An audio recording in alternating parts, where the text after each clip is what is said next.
இனி வீட்லயே பானிபூரி செய்யலாம் எல்லாரும். ஆச்சி பானிபூரி கிட். தமிழகத்தில் மீன்பிடி தடைக்காலம் அமலில் உள்ள நிலையில் சென்னை காசிமேடு மீன் சந்தையில் மீன்கள் பதப்படுத்தி விற்கப்படுகிறதா, வெளிமாநில மீன்கள் கொண்டு வரப்படுகிறதா என மீன்வளத்துறை அதிகாரிகள் சோதனை மேற்கொண்டனர். இதுகுறித்த கூடுதல் விவரங்களை செய்தியாளர் பிரபு வழங்க கேட்கலாம். வணக்கம் பிரபு, இந்த சோதனை எந்த புகாரின் அடிப்படையில் மேற்கொள்ளப்பட்டது? விவரம். வணக்கம். மீன்பிடி தடைக்காலம் அமலில் உள்ள காரணத்தினால் அதன் எதிரொலியாக காசிமேட்டு பகுதிகளில் மீன்கள் ஏதேனும் வெளி மாநிலத்திலிருந்தோ அல்லது பதப்படுத்தியோ விற்கப்படுகிறதா என அதிகாரிகள் சோதனை செய்திருக்கிறார்கள். தமிழகத்தில் ஏப்ரல் 15 முதல் ஜூன் 14 வரை மீன்களின் இனப்பெருக்கத்திற்காக மீன்பிடி தடைக்காலமானது கடைபிடிப்பது வழக்கமாக உள்ளது.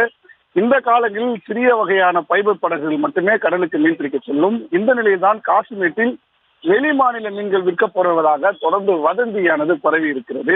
இது மீன்வளத்துறை அதிகாரிகளின் காசிமேடு பகுதியில் இருக்கக்கூடிய மீன்வளத்துறை அதிகாரிகளின் கவனத்திற்கு சென்றிருக்கவே அவர்கள் இன்று சுமார் 4 பேர் கொண்ட அதிகாரிகள் காசிமேடு பழைய ஏலக்கூடம் பகுதியில் அங்கிருந்த மீன்களை சோதனை செய்திருந்தார்கள்.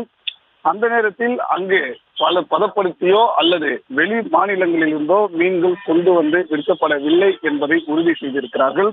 தொடர்ந்து எந்த வகையான மீன்கள் அங்கு அதிகமாக தற்போது வந்து கொண்டிருக்கிறது எனவும் அந்த மீன் விற்பனை பகுதியானது சுகாதாரமாக உள்ளதா என்றும் சோதனை செய்து சென்றிருக்கிறார்கள். வதந்தியின் பேரில் அங்கு இருக்கக்கூடியவர்கள் அச்சப்பட வேண்டாம் என்பதற்காக அந்த வதந்தியின் அடிப்படையில் சோதனை செய்திருக்கிறார்கள். அந்த சோதனையில் வெளி மாநில மீன்களோ அல்லது பதப்படுத்தப்பட்ட மீன்களோ விற்கப்படவில்லை என்பதையும் உறுதி செய்திருக்கிறார்கள். பரிதா, விவரங்களுக்கு நன்றி பிரபு.